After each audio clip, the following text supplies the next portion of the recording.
최근 쿠팡에서 터진 3,370만 명 규모의 고객 정보 유출 사건 때문에 사회 전체가 정말 들끓고 있습니다.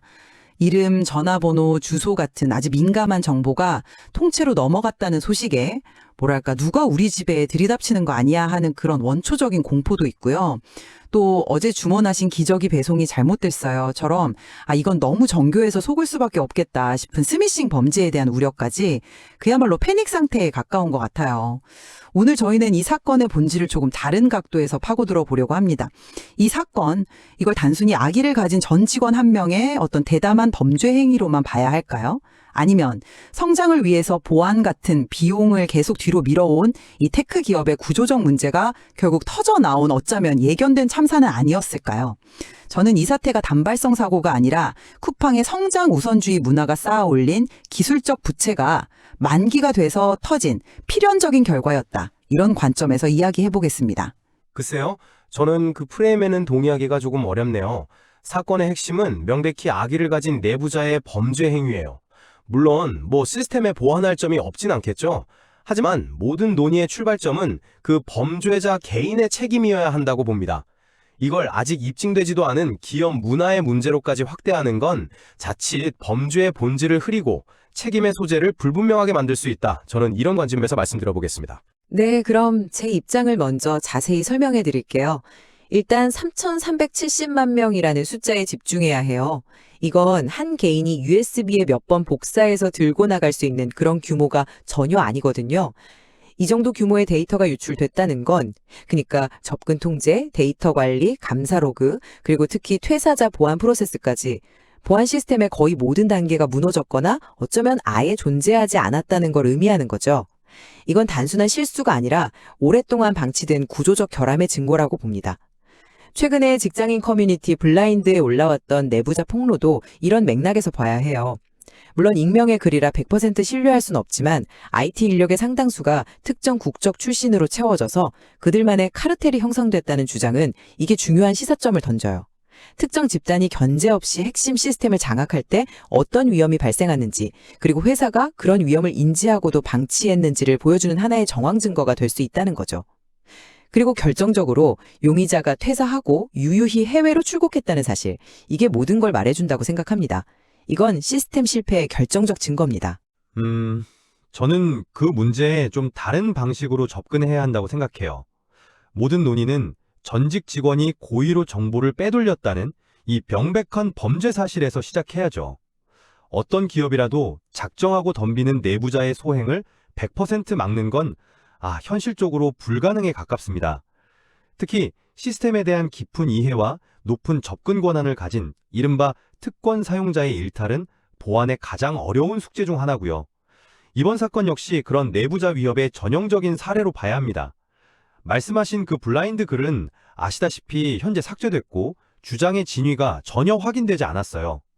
검증되지 않은 정보를 가지고 기업의 인사 시스템 전체를 문제 삼는 건 너무 성급한 비약이죠.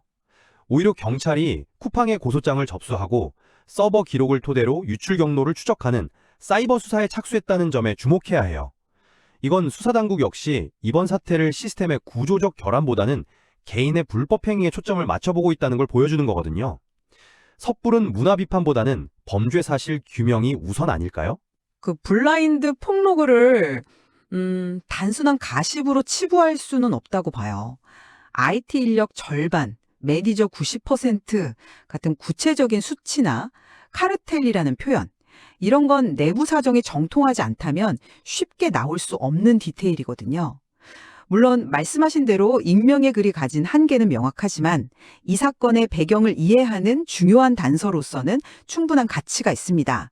특정 그룹이 견제 없이 핵심 시스템 접근 권한을 독점하는 구조적 문제가 있었을 가능성을 아주 강하게 드러내니까요. 설령 그 주장이 일부 사실이라 해도요, 특정 국적 직원의 비율이 높은 것과 정보 유출 사이에 직접적인 인과관계를 증명할 수는 없어요.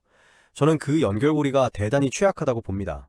문제의 핵심은 개인의 윤리의식과 기업의 보안 통제 시스템이 제대로 작동했느냐이지 특정 국적의 직원이 많았다는 사실 자체가 아니잖아요. 이 둘을 섣불리 연결하면 이건 특정 집단에 대한 편견만 조장할 위험이 아주 크죠. 잠깐만요.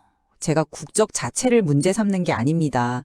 어떤 배경을 가졌든 특정 집단이 견제받지 않는 권력을 쥐게 되는 그 인사구조의 위험성을 지적하는 거예요. 이건 사실 더 큰 문제, 이른바 성장지상주의가 낳은 기술적 부채 문제와 연결이 됩니다. 쿠팡 같은 기업들은 빠른 성장을 위해서 기능 개발하고 사용자 확보하는 데 모든 자원을 쏟아붓죠. 그 과정에서 보안이나 내부 통제 같은 당장 돈이 안 되는 부분은 후순위로 밀려나기 쉬워요. 이것이 바로 기술적 부채가 쌓이는 과정이고요. 이번 사건은 미뤄뒀던 그 부채에 대한 이자가 한꺼번에 청구된 거다, 이렇게 봐야 합니다. 기술적 부채라는 개념은 흥미롭지만 그게 이번 사건의 모든 것을 설명해 주지는 않는다고 생각해요. 오히려 너무 편리한 비유일 수 있습니다. 자, 현실적인 질문을 한번 던져보죠. 말씀하신 완벽한 시스템이 있었다고 칩시다. 그런데 합법적인 권한을 가진 직원이 몇 주에 걸쳐서 마치 정상적인 업무 활동처럼 데이터를 조금씩 빼내고 있었다면 과연 어떤 자동화 시스템이 그걸 탐지할 수 있었을까요?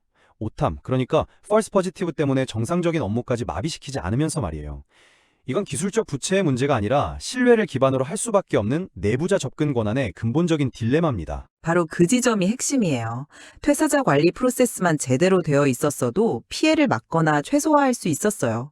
보안업계의 모범 사례는 인사팀 시스템에서 직원의 퇴사가 확정되는 그 순간 자동화된 워크플로우가 작동해서 그 직원의 모든 시스템 접근 권한을 즉시 그리고 동시적으로 박탈하는 거예요. 고객 데이터베이스는 물론이고 내부 코드 저장소, 클라우드 접근 권한까지 전부요. 쿠팡에서 벌어진 일은 이런 자동화된 오프보딩, 그러니까 퇴사자 처리 프로세스가 없었거나 아니면 수동으로 여러 단계를 거쳐야 하는 구식 시스템에 의존하고 있었을 가능성을 시사해요. 사람이 일일이 처리하다 보니까 실수가 생기고 시간이 지연되는 거죠. 이게 바로 제가 말한 기술적 부채의 구체적인 모습입니다. 퇴사자 관리가 미흡했다는 점은 저도 일부 동의합니다. 분명히 개선해야 할 부분이죠. 하지만 용의자가 퇴사한 후에 데이터를 빼냈다는 증거가 있나요? 만약 퇴사하기 전에 이미 데이터를 다 빼돌려 놓았다면 아무리 신속한 오프보딩 프로세스라도 무용지물이잖아요. 이미 정보는 외부에 나가 있는 상태니까요. 오히려 용의자가 퇴사 후에 신속하게 출국해서 수사에 혼선을 주려 했다는 점, 이게 개인의 치밀한 범죄 계획의 일부라는 걸 더 명확히 보여주는 것 같아요.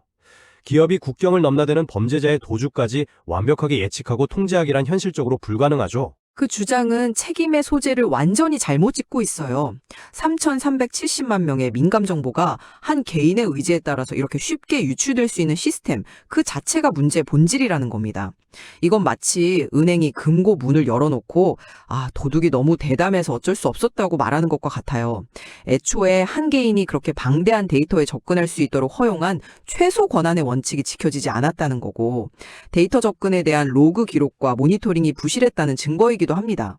범주의 대담함이 아니라 시스템의 붕괴를 보여주는 겁니다. 시스템 보완이 필요하다는 점에는 공감합니다.